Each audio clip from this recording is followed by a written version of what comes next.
बाबा कहते हैं, सूरदास जी कहते हैं, मैं कैसा सेवक हूं, मैं कैसा दास हूं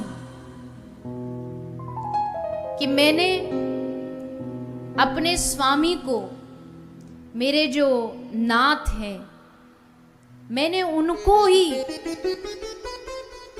जिन तन दियो ताही बिसरायो ऐसो नमक हरामी। जिन भगवान ने, जिन करुणा निधान ने कृपा करके मुझे ये मनुष्य शरीर दे दिया, उनको ही मैंने भुला दिया, उनको ही, उन पे ही प्रश्न उठाने लग गए। हद हो गई, चैलेंज करते कि कौन है ये भगवान, है तो दिखाओ। अरे तू बोल रहा है क्योंकि तेरे भीतर भगवान बैठा है, नहीं तो कब की बोलती बंद हो जाती। भगवान आत्मा रूप में निकल जाएंगे तो क्या बोलेगा तू, बोल पाएगा कुछ?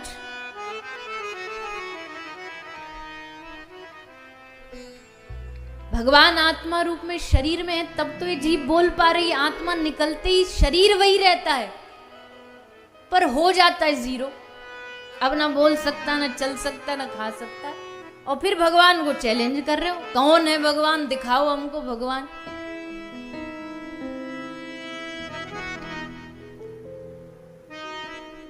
भगवान को देखना है तो भगवान इस संसार के हवा में, वायु में, पानी में, जल में, थल में, हर जगह भगवान में उनके होने का एहसास करना पड़ता है। भगवान कोई वस्तु थोड़ी प्रूफ के साथ दिखाओ, अरे भगवान अनुभव की वस्तु है, अनुभव किया जाता है भगवान को। भगवान को तर्क, भगवान को चैलेंज। सूर जैसा महात्मा कहता है, मुझसे बड़ा कुटिल, खल, कामी कौन होगा।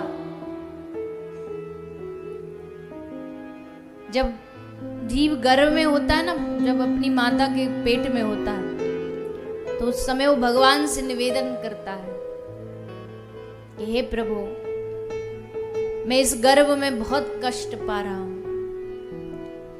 ये गर्भ की जो चारों ओर से जो त्रास है, गर्भ त्रास अति, गर्भवास अति त्रास अधोमुख।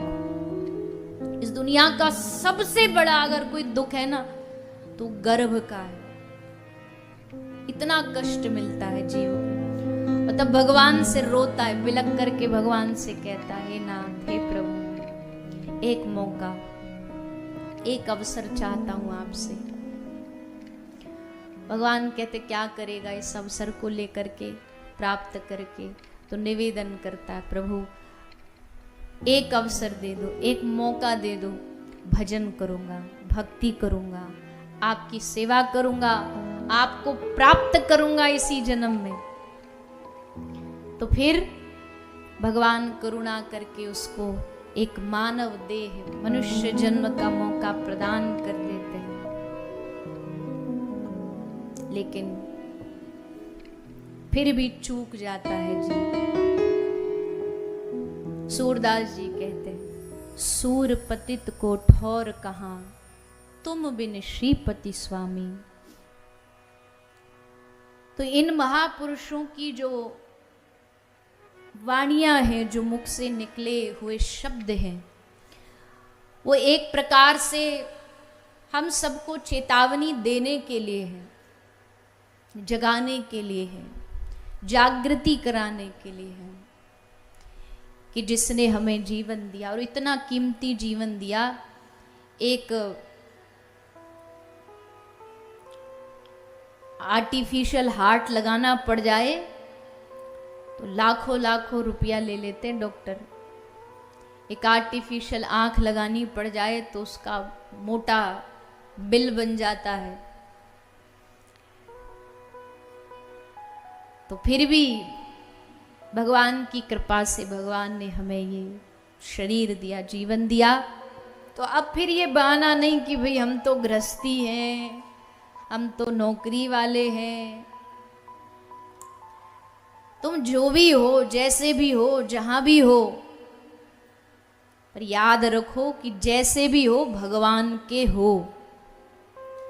अच्छे हो, बुरे हो, भले हो, जैसे भी हो, पर हो भगवान के।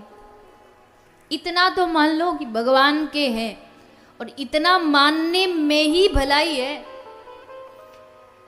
दुनिया के हैं, फलाने के हैं, इसके हैं, उसके इसको मानने से कोई भला नहीं होने वाला। पर भगवान के हैं ये जिस दिन मन ने मान लिया ना, उस दिन मौज है। भगवान के होने में ही मजा है। अब जैसे कोई म्युनिसिपैलिटी हो, कोई इलाका क्षेत्र हो, उसका कोई विधायक हो, विधायक जी से हमारी जरा जान पहचान हो, और विधायक जी ने ये और कह रखा हो कहीं भी जरूरत हो तो फोन लगा देना, हम आ जाएंगे। अब कहावर है, अब भले तुम कितने फोन लगाओ टाइम पे तो उठाएंगे नहीं, पर कहवर भी दिया ना कि हम तुम्हारे कोई भी काम हो तो हम तुम्हारे साथ होंगे, इतने में ही छाती चौड़ी हो जाती है। कहीं कोई ट्रैफिक सिग्नल पर कोई पुलिस वाला भी रोक लेगा ना तो छोड़ के एकदम छाती चढ़ा के बोलेंगे जानते हो अभी फोन लगाएं, अभी विधायक जी से बात करवाएं। तो एक विधायक से रिश्ता बनने पर आदमी इतनी छाती चढ़ा के चलता है, तो सोचो जो जगत नियंता से जिसका रिश्ता बन गया, उसको फिर दुनिया में किससे डर है? उसको फिर दुनिया में किससे भय है? फिर दुनिया उसको डराती रहे, तेरा ग्रह टेढ़ा चल रहा है, तेरे नक्षत्र, अरे क्या ग्रह क्या नक्षत्र, जब हमारे संग साक्षात मुरली वाला खड़ा है तो ये सब क्या बिगाड़ लेंगे हमारा? ये छाती चौड़ी करके ही तो चलना हुआ कि ये क्या बिगाड़ेंगे? बुरा समय बुरा, अरे काहे का बुरा समय? सब बुरा समय अच्छा बन जाता है जब समय, देखो घड़ी बनाने और बदलने वाले दुनिया में बहुत मिल जाएंगे, पर समय तो केवल वही बदल सकता है। समय बदलने वाला बस एक ही है। उससे जब रिश्ता बन जाता है तो व्यक्ति गर्व से भर जाता है। तो उस रिश्ते को याद दिलाना ही भागवत जी का काम है। जैसे दूध में घी तो है, पर उसको थोड़ा सा मथ के निकालना पड़ता है, वैसे ही हम भगवान के तो हैं, पर जगाने के लिए थोड़ा सा मंथन मथनी करनी पड़ती है, और वो मथा जाता है सत्संग के द्वारा। सत्संग सुन करके भगवान की पहचान कराई जाती है। भागवत का प्रथम स्कंद भी कहता है, जन्माद्यस्य यतुन्वयादितरतश्चार्थेष्वभिज्ञ स्वराट तेने ब्रह्म हृदयाय आदिकवये मुह्यन्ति यत्सूरया तेजो वारि मृदाम यथा विनिमयो यत्र शर्गो मृषा धाम्ना स्वेन सदा निरस्तकुहकम सत्यम परम धीमहि। ये श्लोक भी भगवान का ही परिचय करा रहा है। कौन है भगवान? जन्म आदि अश्य, जन्म के दुनिया को बनाने वाले, दुनिया को चलाने वाले, और जब जब दुनिया का संहार करना होता है तो भी भगवान ही इस दुनिया का संहार करते हैं। भगवान की महिमा गाई आगे, धर्मः प्रोज्झित कई तवोत्र परमो निर्मत्सरा नाम सताम। धर्म की व्याख्या की, धर्म क्या है, धर्म की बातें क्या है। धर्म की बातें बहुत लोग करते हैं, पर धर्म को निभाना आसान नहीं होता। धर्म धार्यति इति धर्मः, हमें जो धारण करके रखता है, हमें जो संभाल करके रखता है, उसको धर्म कहते हैं। और जिसके जीवन में धर्म होगा उसके जीवन में भगवान होंगे। इसलिए आज के युग के हिसाब से तो बहुत आवश्यकता है हर व्यक्ति के जीवन में धर्म हो। धर्म हो मतलब भगवान हो। तो धर्म के बारे में बताया, फिर कहा निगम कल्पतरोर गलितम फलम शुक मुखाद अमृत द्रव्य संयुतम पिबद भागवतम रसमालयम मुहुरहो रसिका भुवि भावका। श्रीमद् भागवत ये बड़ा ही सुंदर फल है, रसमय फल है, इसलिए रसमालयम, इस फल का, इस रस का, पिबद भागवतम रसमालयम, इस रस को जो पिएगा उसका जीवन आनंद से भर जाएगा। इसलिए जब जब भगवान की कथा सुनने को कान में प्राप्त हो जाए तो वो मौका, वो अवसर चूकना नहीं चाहिए, भले कहीं से भी प्राप्त हो। हाँ, थोड़ा सा ये जरूर ध्यान रखें, आजकल मैं सबकी बोल रही हूँ, केवल अपनी नहीं, आजकल थोड़ा सा ये कथा का प्रचलन चल बहुत रहा है और अच्छा है, चलना भी चाहिए। पर जहाँ जिस जगह आपको लगता है कि आपकी जो अनन्य भक्ति है उसमें अगर कोई ठेस पहुँच रही है, तो उस स्थान को प्रणाम करके उठ करके चला जाना चाहिए। जैसे मान लीजिए मेरी निष्ठा है श्री कृष्ण में, मेरी निष्ठा है भागवत जी में, लेकिन कहीं मैं ऐसा सत्संग का भाव लेके सुनने जाऊं और वहां ये सुनाया जा रहा है कृष्ण तो मनुष्य थे, राम जी तो मानव थे, तो इसका मतलब है कि वो स्थान मेरे लिए सुनने के लिए उचित नहीं है।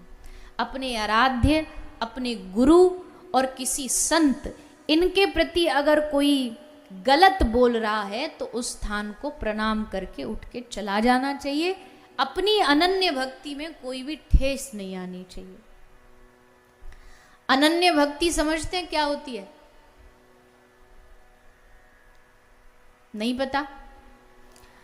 अनन्य मतलब न अन्य, कोई दूसरा नहीं, उसको कहते अनन्य। कोई दूसरा नहीं मतलब अपने इष्ट के अलावा कोई दूसरा नहीं। होंगे दुनिया में हमारे इष्ट से बड़ा कोई और भी शक्तिशाली, लेकिन हमारे मन में जो है, हमारे मन में जो आराध्य है, उनके आगे फिर दूसरा कोई नहीं होना चाहिए। जो मन में एक बार बिठा लिए फिर उनके प्रति संपूर्ण जीवन, फिर वहाँ भटकाव नहीं होना चाहिए। लोग भटकते बहुत हैं आजकल, उनको लगता है वो भक्ति कर रहे हैं, पर असल में वो भक्ति नहीं होती। सप्ताह में, एक वीक में, सप्ताह में कितने दिन होते हैं? बोलिए ना, 7 दिन। 7 दिन के 7 भगवान फिक्स कर रखे हैं। अलग अलग दिन के अलग अलग भगवान, अलग अलग दिन का अलग अलग मंत्र और अलग अलग दिन के अलग अलग गुरु। बड़ी विचित्रता है। गुरु भी अलग है, मंत्र भी अलग। कई मैया आके बोलती है, बोले तुलसी माला पे शंकर जी का मंत्र कर सकते हैं, या रुद्राक्ष पर कभी मन किया तो कृष्ण भगवान वाला मंत्र फेर सकते हैं। अरे मैया, तुमको जरूरत क्या है? तुम्हारे गुरु ने जो मंत्र दिया वो जपो ना। नहीं नहीं, हमने सुना है कि फलाने दिन ये मंत्र जपने से ऐसा हो जाता है। शनिवार आते आते तक शनि देवता पे तेल चढ़ाने लग जाएंगे। सोमवार तक पहुंचते पहुंचते भक्ति शिफ्ट हो जाएगी। कहाँ पे? बताओ ना, जोर से बोलो, जो करते हो बोलो। कई लोगों को लगता है कि शंकर भगवान सोमवार को ही दूध चढ़ाने से खुश होंगे। ऐसे लगता है जैसे मंगलवार को तो छुट्टी पे चले जाते हैं, सोमवार को तो इनको याद कर लिया, फिर मंगल को याद आ जाएंगे। जय हनुमान ज्ञान गुण सागर, जय कपीस तिहु लोक उजागर।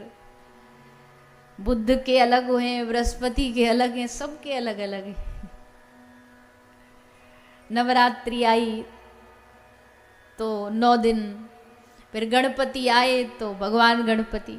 अब देखो, बात को समझना, नहीं तो मेरे पीछे पड़ जाओगे। वक्ताओं को बड़े सावधानी से बोलना पड़ता है, नहीं तो उल्टा गले में फांसी पड़ जाए। तुमने ऐसा बोला। अब इसका मतलब समझिए, इसका मतलब ये नहीं है कि आपको नवरात्र आता है तो प्रणाम कर लो, गणपति आए प्रणाम कर लो। जो भाव जब जिस समय उत्सव आता हम भी करते हैं, ऐसा थोड़ी कि नहीं करते। पर जैसे गोपी कहती है ना, योग कहाँ राखें यहाँ रोम रोम शाम है। जब हृदय में चारों तरफ तुम्हारे एक प्रियतम घर बना लेगा ना, तो फिर दूसरी तरफ निगाह जाएगी नहीं, और अगर गई भी तो उसमें भी अपना ही प्रियतम दिखाई देगा, उसमें भी अपने ही ठाकुर जी दिखाई देंगे, उसमें भी अपने ही आराध्य दिखाई देंगे।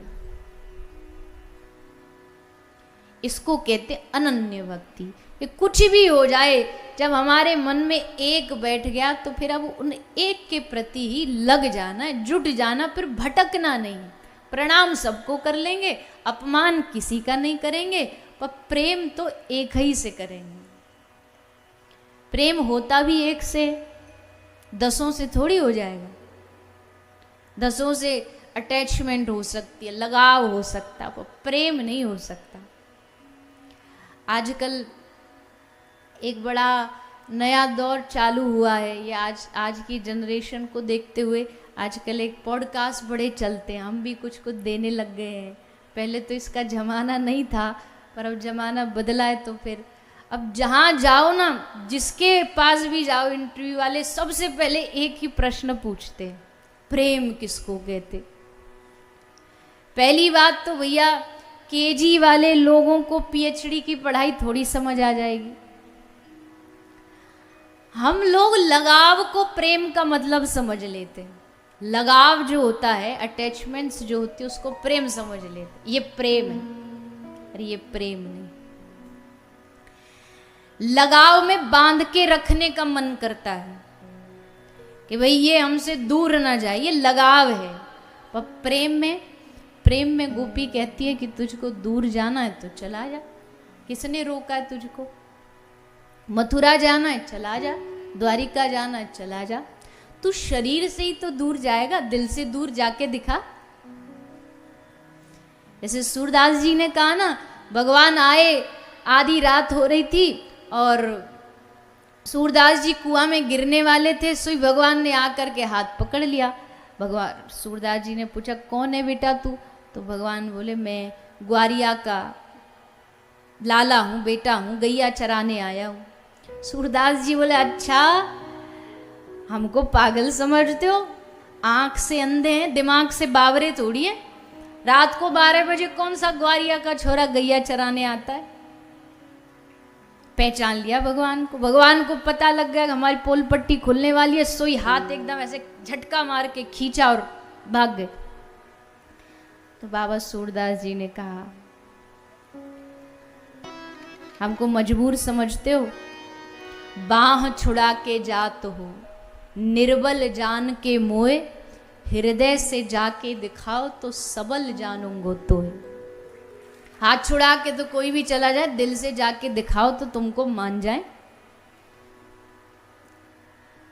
तो प्रेम जो है वो भैया दिल का विषय है, हृदय का विषय है। प्रेम एक से होता है, हजारों से नहीं होता। यही अनन्य भक्ति है। एक को दिल दिया तो दिया। तो ऐसी अनन्य भक्ति से भगवान प्रसन्न होते हैं। भटकने वालों को कभी भी एक जगह कभी भी ठहराव नहीं मिलता। तो धर्म को समझना पड़ेगा। धर्म की व्याख्या, भागवत के रस की व्याख्या सुखदेव जी करते हैं और आगे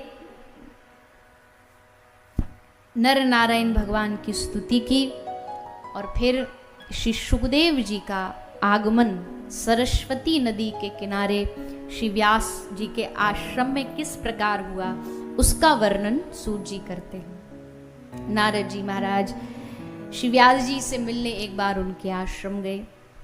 देखा सुना था व्यास जी का आश्रम, एक संत का आश्रम बड़ा शांति प्रिय होता है, पर ये क्या, यहाँ तो व्यास जी खुद अशांत है, मन अशांत है। तो पूछा नारद जी ने व्यास जी से आपकी अशांति का कारण। व्यास जी ने कहा क्या बताएं नारद जी, हृदय अशांत है, मन अशांत है, इतने ग्रंथ लिख दिए फिर भी मन शांत नहीं है। तब नारद जी ने, जो हमने कल थोड़ी सी चर्चा करी थी, नारद जी ने समझाया। आपने ज्ञान योग, आपने मुक्ति के बारे में, सबके बारे में लिखा, पर आपने भक्ति के बारे में नहीं लिखा। एक और ग्रंथ लिखो जिसमें भक्ति के बारे में बताया गया हो। तब नारद जी ने ब्रह्मा जी से प्राप्त 4 श्लोक, जिसको चतुश्लोकी भागवत कहते, वो व्यास जी को दी, और व्यास जी ने श्रीमद् भागवत का निर्माण किया, रचना की, और इसी भागवत के श्लोकों के द्वारा सुखदेव जी को वापस लाया गया। सुखदेव जी जंगल में भजन करते थे, ध्यान करते थे, और शिष्य जाकर के भागवत जी के श्लोकों का पाठ किया करते। उन श्लोकों को सुनकर के सुखदेव जी का मन श्री कृष्ण की ओर आकर्षित हो गया। 10वें स्कंद भागवत का सारा जो स्कंद है सब अच्छे हैं, उत्तम है, पर 10वें स्कंद भगवान का हृदय है। उस 10वें स्कंद का वेणुगीत का एक श्लोक जिसको सुन करके सुखदेव जी का चित्त भगवान ने चुरा लिया।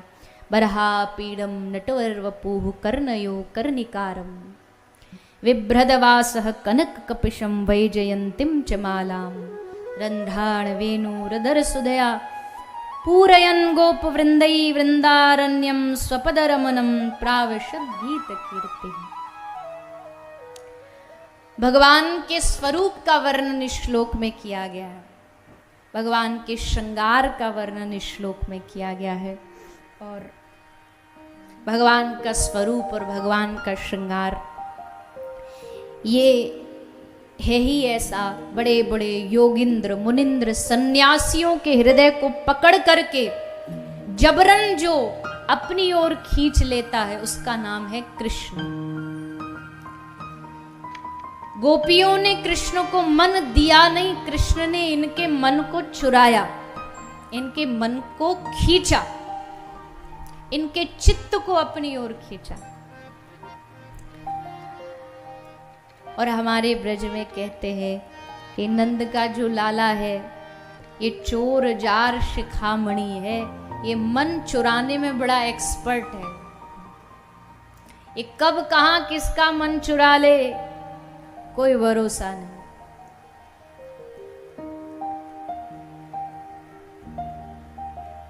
एक गोवर्धन नाम का एक डाकू था, तो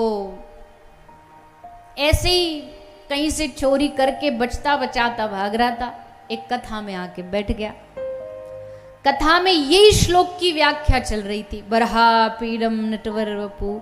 आज माता यशोदा ने लाला को बड़े सुंदर कानन में सोने के कुंडल पहराए हैं, हाथ में हीरा के कंगन कड़ूला पहराए हैं, पाँव में चांदी की पायल पहराई है, और सबरे भक्त एकदम डूब के सुन रहे थे। हाँ, ठाकुर जी का स्वरूप कितना सुंदर है। सबका ध्यान कृष्ण की ओर था, और इस गोवर्धन डाकू का ध्यान था सोने के कंगनों पर।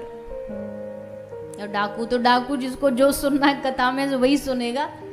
तो जैसे कथा खत्म हुई तो महाराज के पास आए, तो महाराज जी ये जो आप ये बता रहे थे ये इंसान ये कौन है और ये कहाँ रहता है? इतना धनवान व्यक्ति, पूरा ऊपर से नीचे तक सोने से लदा हुआ। हमारा मन कर रहा है कि